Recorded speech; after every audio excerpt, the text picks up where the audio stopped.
I'm no fan of Alex Jones. I never watched him. And when I saw clips of him, I invariably thought the guy was insane. Most of what he says just doesn't even make any sense to me. It's just word salad.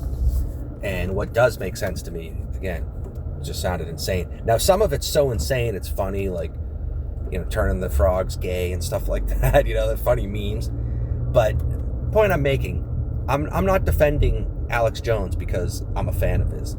And I do think that what he said about Sandy Hook was was crazy, because I'm not a conspiracy theorist. I can't stand conspiracy theories. Even some of these conspiracy theories that a lot of people like to indulge in, I think are complete nonsense, like the JFK one and stuff. And certainly stuff like the Sandy Hook thing, I don't agree with him at all. I think he's insane. All that said, the guy clearly got totally hosed on some political, emotional BS. I don't see legally what the guy's liable for. What's the damage? Emotional distress? Now, usually emotional distress is something that's like piled on to a real loss, a real claim that you can make. And then you say it also had emotional distress. But apparently in this case, the whole thing is emotional distress, which you could claim against anybody for having any opinion. I mean, that's what the whole First Amendment's about, that no matter how odious the opinion is, it's protected as long as it's not a threat, of imminent violence, or it's not accompanied by an actual harm, you know what I mean? Like, what is the case against this guy?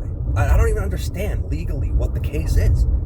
And then they throw on this ludicrous judgment on him of like $1.5 billion. So basically, like, they just wanted to ruin his life forever. Like, no matter how much money he ever makes, he has to hand it over, and he just has to live in poverty for the rest of his life. I mean, this was like the biggest screw job I've ever seen in my life.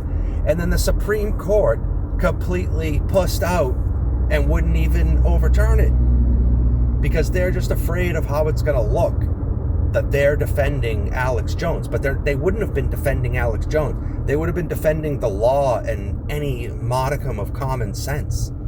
I mean, I don't have any problem with the fact that the guy's canceled socially. That's perfectly within bounds. If the guy's saying crazy shit that most people don't like and they just stop watching him or whatever, that's fine. But this judgment is just a complete piece of shit.